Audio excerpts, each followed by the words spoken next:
Kadang orang kalau udah tahu jalan hidupnya sebagai apa, tugasku sebagai apa, biasanya dia juga tahu jalan pati gitu, jalan kematiannya nanti sampai dikasih tahu hari, ya jamnya di mana. Itu memang beneran Pak Jin? Ya benar. Kenapa kok bisa seperti itu? Loh, karena sudah terbuka, dirinya itu sudah tidak tertutupi lagi. Gak ada hijab. Gak ada hijab. Apakah benar gitu kan? Pada waktu itu saudaranya Aisyah Asma ditanya, apakah benar Nabi ke langit sampai 7 kali malam ini? Enggak, itu tempat duduknya masih hangat. Oke. Nah, tempat duduknya masih hangat itu kan berarti meditasi yang cukup panjang. Oh iya. Seperti itu. Nabi meditasi. Lah, orang kan nggak pernah lihat ketika malam kan nggak ada lampu. Oke. Maka Aisyah menafsiri sholat terus-terusan sampai kakinya bengkak. Maka di suatu posket saya sampaikan, kalau orang itu sholat ada duduk, ada ruku, ada berdiri, nggak akan kakinya bengkak. Kan Jokowi dibilang engkau nipu rakyat dengan muka polosmu gitu. Jadi banyak tokoh-tokoh agama itu sekarang mulai memberikan statement terhadap kepemimpinan presiden dan lain sebagainya gitu. Kondisi seperti ini menurut Pak Kojin gimana? Nah, kalau kondisi kita harus lihat kewilayahan ya. Kalau kita lihat apakah itu lewat Jangka Jayabaya atau lewat Sabto Palon atau lewat Pustaka Widasa Sangka, ya kan kita harus gitu. Kita tidak bisa kan melihat dari kacamata di luar. Ada nggak sih cerita orang-orang leluhur atau mungkin ya Pak Kojimnya lebih paham nih tentang kadang orang kalau udah tahu jalan hidupnya sebagai apa, tugasku sebagai apa, biasanya dia juga tahu jalan pati gitu, jalan kematiannya nanti sampai dikasih tahu hari, ya jamnya di mana. Itu memang beneran Pak Kojim? Ya benar. Kenapa kok bisa seperti itu? Loh, karena sudah terbuka, dirinya itu sudah tidak tertutupi lagi. Gak ada hijab. Gak ada hijab. Jadi di situ. Yang bikin hijab itu apa sih Pak Kojim? Yang bikin hijab itu dari luar, yang mempengaruhi kita. Misalnya gini ya, kita kan diajari orang, terus kita lebih percaya dari ajaran yang diajarkan orang itu daripada yang diajarkan lewat batin kita sendiri. Nah itu jadi nutup. Makanya saya sampaikan kan pelajaran itu ada 3. Ya. Yang mula-mula harus dipelajari itu adalah yang disebut pengetahuan lahir yang sebenarnya. Jadi kita semua itu harus berpijak pada pengetahuan lahir yang sebenarnya. Jadi kayak gini, pasang ini itu pengetahuan lahir. Ya itu harus dipelajari dengan benar. Ya. Orang mau jadi supir angkot ya harus belajar nyetir, harus mencari SIM, tidak boleh nembak, ya kan? Harus seperti itu pengetahuan lahir yang sebenarnya. Nggak boleh nembak ya? Iya. Nah, setelah semua pengetahuan lahir yang sebenarnya itu dikuasai, istilahnya, ya ia mulai terus-menerus mengasah pengetahuan batinnya. Pengetahuan batin itu mencakup bagaimana ya supaya saya tidak gelisah kalau dibuli orang, bagaimana saya tidak marah kalau dibuli orang, bagaimana saya supaya tidak kecewa kalau dikatakan orang ini dan itu. Pokoknya batin itu menjadi tenang. Nah, itu namanya menguasai pengetahuan batin. Nah, begitu pengetahuan lahir dan batin itu dikuasai, ada 2 pilihan. Meninggalkan untuk menuju yang luhur atau menerapkan yang dikuasai itu. Ya. Jadi kalau pengetahuan lahir dan batin ini dikuasai, bisa jadi tukang sulap yang ahli, seperti yang di Amerika itu, siapa itu pesulap yang bisa, David Copperfield, ya. Itu disebut pengetahuan perakitan. Jadi dirakitlah pengetahuan lahir itu dengan pengetahuan batinnya. Mengapa kita kalah di sisi itu? Karena kita hanya modalnya di batin atau di lahir saja. Ya, kalau dua-duanya ini betul-betul ditekuni, ya bisa menjadi akrobat yang kayak dipentaskan pemenang-pemenang dunia itu.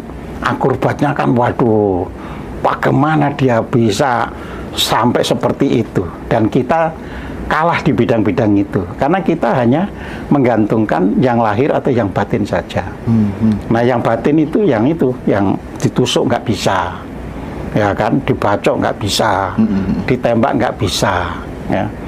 Nah, tapi saya sudah menuliskan di buku Sunan Kalijogo, seharusnya untuk masa sekarang gitu loh ya, kita tidak boleh berhenti di dalam perakitan pengetahuan lahir dan batin. Nah, itu namanya kita tinggalkan. Kita menuju yang luhur saja. Ya.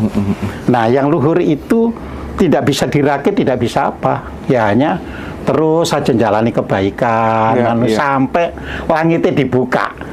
Jadi seperti itu. Ya, jadi kalau langitnya itu sudah dibuka, maka apa yang akan kita tuliskan itu ya seperti digerojok saja sudah. Oh gitu ya, iya. Kita tinggal ngalirkan aja gitu ngalir ya. aja kita. Ya, saya sendiri tuh heran terhadap saya sendiri. Saya heran terhadap saya. Ya. Bisa nulis sampai 600 halaman. Setiap kali nulis itu kalau sudah selesai kok bisa gitu. Itu juga terjadi sama Pak Wayan nih katanya. Iya. Oke. Jadi seperti itu. Ya, buku saya banyak ya, sudah 25 itu yang sudah diterbitkan, ya kan. Padahal banyak sekali tulisan-tulisan yang belum diterbitkan itu. Ya itu dibuka istilahnya, ya. Jadi kita ya heran sendiri aja. Iya. Tapi kan nggak bisa juga sih, kebetulan kemudian kita tiru-tiru, itu kan mungkin tugasnya Pak Kojim seperti itu. Gitu. Kita malah bisa menitik, orang ini nyuplik dari tulisan saya, bisa. Ya, berapa banyak ya sarjana S1 ya yang mengambil dari tulisan saya tapi tidak mencantumkan nama saya. Itu saya tahu. Iya. Ini ini tulisan saya diambil. Tapi saya itu ada dua pemikiran. Jadi kalau yang S1 ya memang seharusnya harus ditegur, tapi Indonesia itu belum waktunya. Itu kalau Barat itu kan betul-betul ditegur, Indonesia enggak lah. Mereka belajar kok, biarin aja ya. Yang kedua, ini ada yang doktor, ya disertasinya itu, ya disertasinya untuk jadi S3 doktor itu ngeplek halaman dari buku Seksi Tijnar yang saya tulis, ya, dan itu ditempatkan di halaman pembahasan untuk bisa menjadi doktornya, ya kan jadi disertasi itu ada halaman latar belakang, ada halaman referensi, Nah, ini justru yang keempat di pembahasan. Bab keempat ya? Bab keempat. Yang justru dia bisa lulus dokter atau disertasi tidak. Aja plagiat gitu ya? Iya, disertasi plagiat. Terus kan ada teman, kita tuntut aja Pak, enggak, ini sudah menyangkut ya kehidupan orang. Biarlah nanti kalau ada orang yang tahu melaporkan itu urusan lain. Tapi jangan saya sebagai Loh, itu kan kalau saya klaim satu dokternya dicabut. Iya, betul. Dua, posisinya bisa dihentikan. Orang itu sekarang sudah jadi profesor orang itu. Jadi profesor, Pak? Jadi profesor. Kampus negeri? Apanya? Kampus negeri. Kampus negeri. Tapi Pak Kojim diam aja ya? Diam saja. Soalnya nanti kalau sudah profesor dilucuti semua kan kasihan. Kasihan ya Pak Kojim ya. Kasihan. Itu namanya bijaksana gitu ya teman-teman ya. Kita belajar dari guru kita semua. Dan bagi saya ya sudah, wong itu juga anugerah. Mudah-mudahan aja kita sampaikan begini untuk mendidik supaya bisa membuka langitnya sendiri. Jangan plagiat orang. Gitu, tipsnya apa sih Pak biar kita bisa buka langit kita sendiri itu tipsnya apa? Jadi pengetahuan lahir harus dikuasai. Pengetahuan lahir, banyak belajar ya. Iya, banyak belajar, banyak mendengar. Jangan langsung komentar, langsung nyeletuk, jangan. Semua kita pelajari, kita timbang, kita rasakan. Kalau salah, ya juga tidak langsung ini salah. Coba dari sisi lain. Nah, mungkin orang itu membuat di mata kita salah, tapi ternyata dia menulis itu dari sisi lain. Nah, semua kita pelajari dulu. Nah, setelah itu pengetahuan batinnya, ya. Jadi itu kan apa ya? Kita mau ngolok-ngolok orang dan sebagainya, batin semuanya. Oke. Nah itu mulai dari yang sekecil apapun, mulai dilatih, gitu loh ya. Karena memang sebenarnya itu menggali di dalam diri itu bisa sebenarnya Bisa, ya Pak iya, Kojem ya. iya. Pengetahuan itu bisa kita serap dari dalam diri gitu kan Betul. maksudnya Pak Kojem ya. Betul. Itu yang harus didengarkan. Itu yang harus didengarkan. Jadi makanya batin mulai harus bersih. Jadi kalau lahir menguasai prakteknya, kalau batin harus bersih. Ya, prakteknya batin kan bersih. Iya, iya, iya. Ya, Iya. ada orang menggunjing ya kita ya udahlah. Oke, oke. Intinya perilaku baik. Perilaku Pak Kojem, baik ya. dan kita doakan mudah-mudahan yang berdoa tadi jadi orang baik sehingga tidak gunjing-gunjing orang lagi. Yang ketiga apa, Pak? Ya. Yang Yang pertama, ketiga itu tadi membiarkan langit terbuka. membiarkan langit terbuka. Iya, jadi kita terus dua itu terus dijalani, ditingkatkan. Oke, Ya, oke. sampai langitnya yang terbuka. Jadi itu ya Mi'raj kan ceritanya juga seperti itu. Maksudnya Mi'raj itu begitu, Pak? Maksudnya Bukan Mi'raj naik awan kinton seret, enggak, itu bukan ya? enggak. Makanya dibukakan pintu langit 1, langit 2, langit itu dibukakan aja.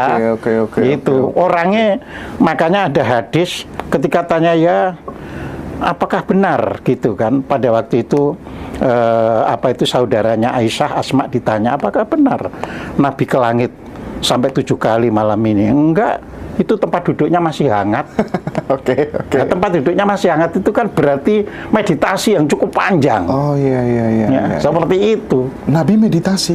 Lah, orang kan nggak pernah lihat ketika malam kan nggak ada lampu. Oke. Maka Aisyah menafsiri sholat terus-terusan sampai kakinya bengkak.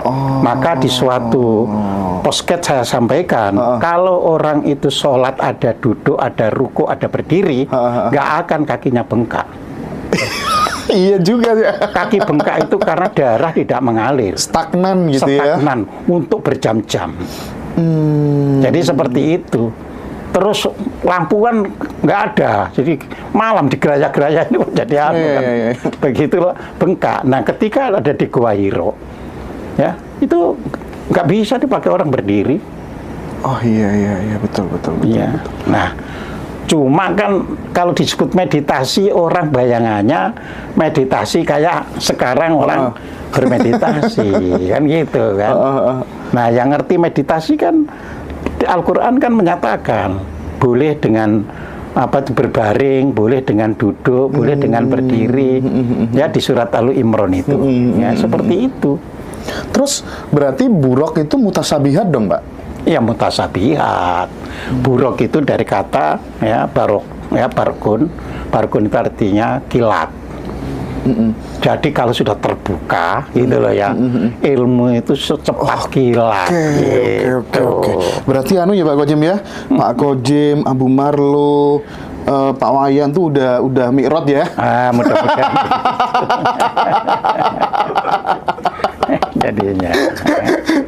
Oke, akhirnya ini walaupun ya. Setiap orang tidak perlu klaim buat dirinya. Oh gitu ya, nggak perlu klaim ya. Nggak perlu klaim. Ojo kerumangsani gitu ya Pak Kojem ya. Makanya saya jelaskan ya supaya dibuka aja. Bener. Nanti kalau sudah dibuka, setiap orang itu ada misinya. Ada yang misinya sebagai penulis. Sip. Ada yang misinya sebagai pedagang. Jadi kalau nanti misinya pedagang, dia dagang itu cepat sekali untung dan akhirnya bisa bersedekah dengan keuntungannya itu. Jadi jangan dikira kalau sudah dibuka langitnya itu podo kabeh. Beda-beda ya Pak Kojem. Beda-beda. Tulis komen teman-teman, gimana penjelasannya Pak Kojem sore ini, mantap apa enggak teman-teman? Nah, coba dong komen ya, keren. Jadi katanya. terbuka macam-macam. Ada yang dibuka tahu ilmu mesin, ada yang dibuka ini itu. Sesuai dengan atensinya masing-masing. Iya, gitu. Mantap, jos, super keren, mantap, keren, luar biasa keren. Teman-teman suka semua Pak Kojem, mantap kata Pak Kojem. Aduh, terus gini Pak Kojem, agama itu Pak Kojem, sorry to say ya, bahwa kita beragama Islam itu kayaknya itu horor banget Pak Kojem. Kita ditakut-takuti sama neraka, sama siksa kubur. Nah, dua hal ini Pak Kojem yang perlu dikasih tafsir yang lebih lebih oke itu sesuai dengan kontekstual zaman, dan kemudian agama itu bukan hadir sebagai kabar penuh ketakutan gitu, tapi penuh cinta dan kasih gitu Pak Gojim. Gimana Pak Gojim? Iya, jadi dalam hal ini teman-teman ya kita harus tahu sejarah agama, ya kan. Ketika di awal-awal, ya kan, Nabi Muhammad itu ya ikro agama itu. Makanya dikatakan ya ad-dinul aklu waladina liman wala aklala. Jadi agama itu adalah akal, dan tidak beragama bagi orang yang tidak menggunakan akalnya. Jadi itu sesuai dengan bunyi ikro gitu loh. Tapi kan orang ini macam-macam. Ada yang orang ini kurang sehat, ya. Karena orang ini kurang nasihat, ketika Nabi ditanya, ya Rasulullah, apa itu agama, gitu kan? Lalu Nabi menjawab, ad-dinu nasihah, ya. Jadi agama itu nasihat, ya. Nah, jadi di situ berarti orang itu harus bisa berperilaku sesuai yang dinasihatkan, yang diajarkan oleh orang-orang tuanya yang sudah alim dan sebagainya itu, ya. Ada lagi yang memahami, ya kan, bahwa di dalam beragama itu kaitannya bukan dengan nasihat atau dengan akal, ya kan, tapi dengan perilaku.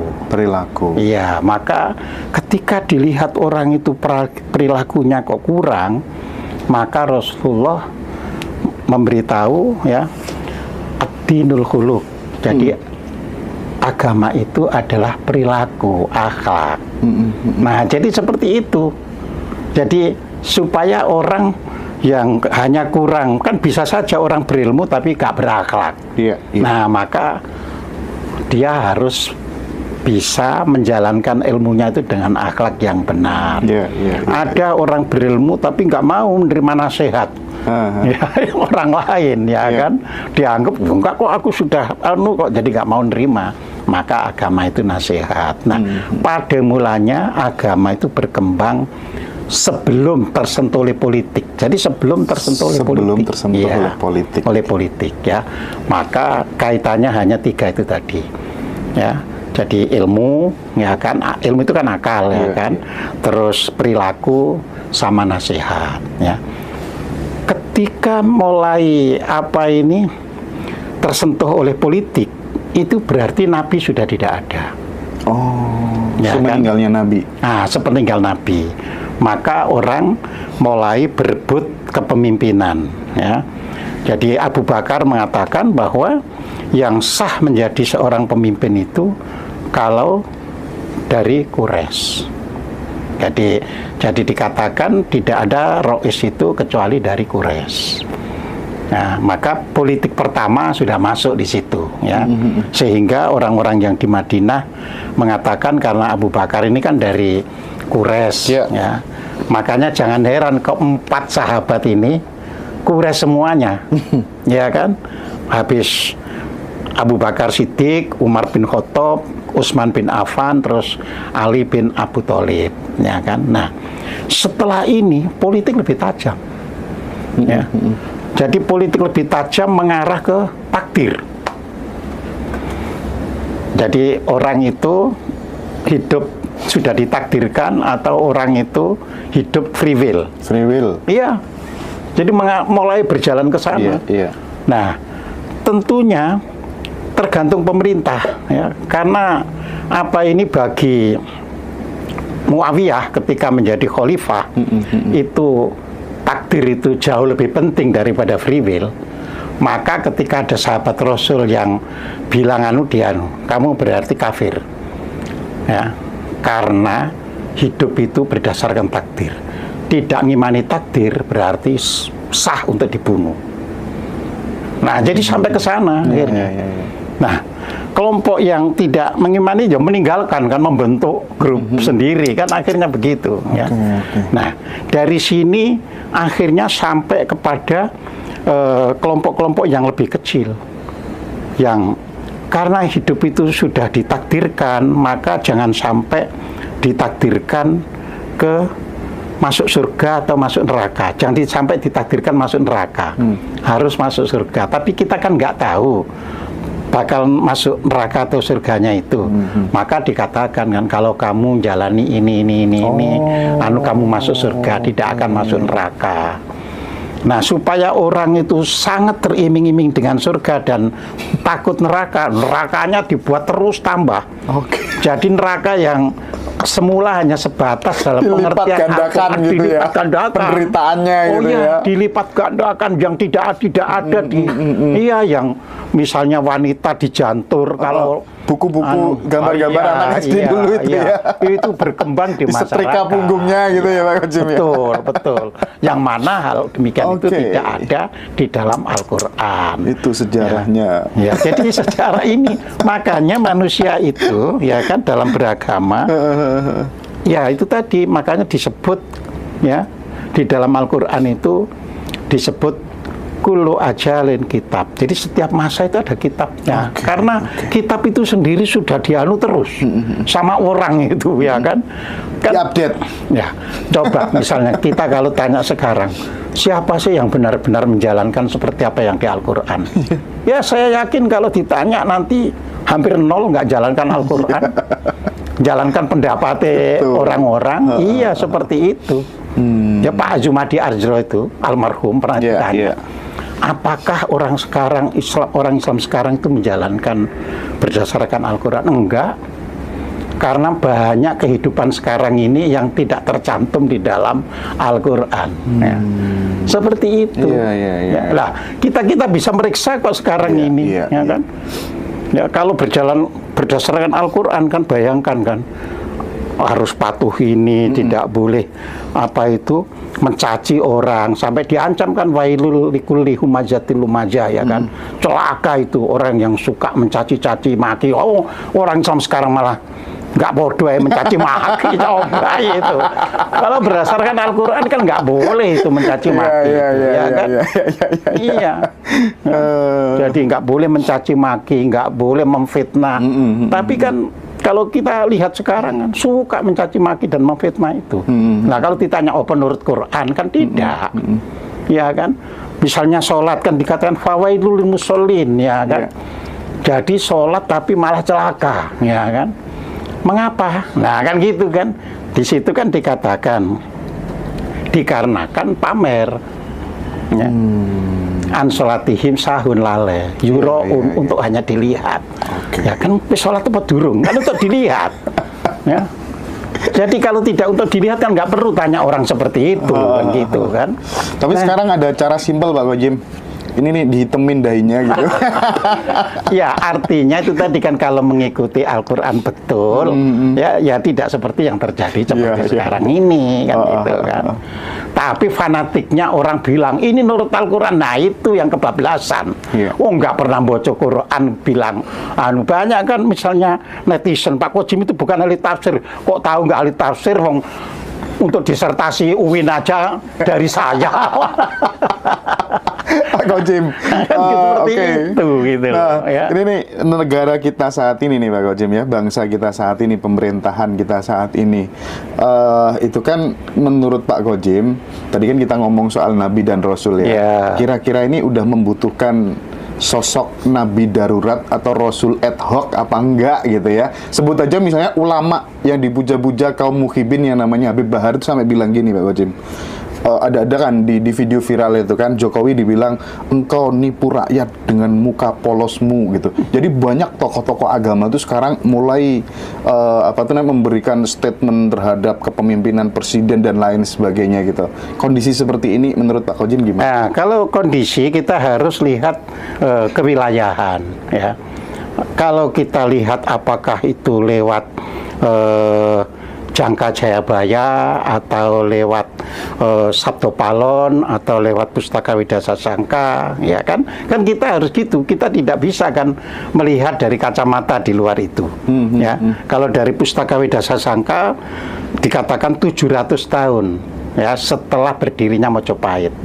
Nah, Mojopahit itu berdiri kalau dibulatkan kan 1300. Kalau tidak bulatnya kan 1293. Tapi dibulatkan 1300. Kalau 700 ya 2000 kan gitu kan.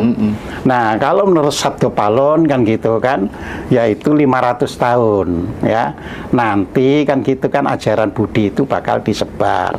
Nah, sekarang kan tahun sudah 2000 kalau 500 tahun ya.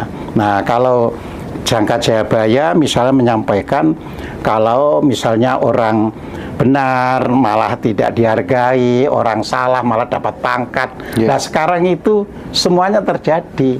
Artinya berdasarkan ya hal-hal yang ditulis dalam buku-buku kuno itu ya, dengan sendirinya sekarang itu proses menuju harus baik gitu loh jadinya ya.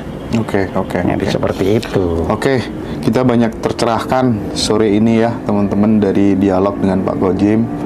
Oke Mbak, aku dapat banyak japri ya yang mau beli bukunya Pak Kojim dan lain sebagainya. Coba ya nanti kontak aku ya.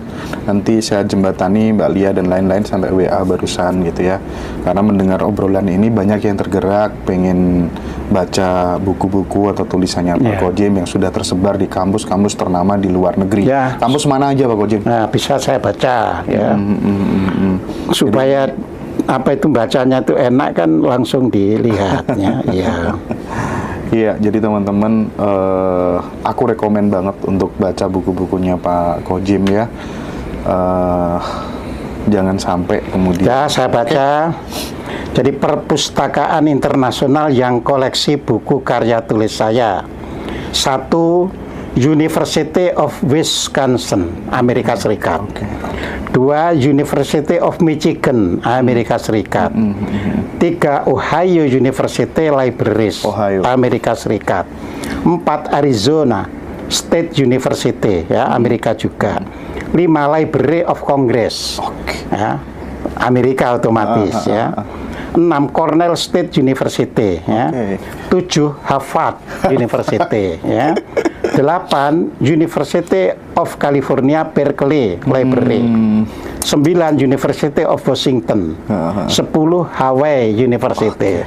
11. Leiden University, ya. 12. Stadt Bibliothek Berlin. 13. Monash University. 14. Melbourne University. 15. Tetangga kita, National Library Board of Singapore. Ya. Ya, jadi di sini kita harus tahu mengapa dunia tertarik mengkoleksi, ya kan? Orang kita masih caci maki, malah masih wah ini ngawur, ini anu ini. Lah kalau ngawur ini ya nggak mau ini. Gitu loh ya. Ya teman-teman ya, itu bukti bahwa karya-karya beliau diakui di dunia, di kampus-kampus ternama, di negara-negara barat ya. Dan itulah kalau langit sudah terbuka itu ya, kalau sudah mengalami mi'raj itu begitu teman-teman. Makanya kita belajar terus. Bukunya judulnya apa? Banyak banget. Apa aja bukunya Pak Kojim itu? Bukunya dicek dulu ya. Soal si nulis itu kan. Beda Sasangka, Sesiti Jenar, Sunan Kalijaga, terus kemudian Serat Centini gitu ya. Islam esoteris. Ya, ini yang tercatat yang masih ingat saja. 1. Sesiti Jenar makna kematian. Makna kematian. 2. Sesiti Jenar makna kehidupan. 3.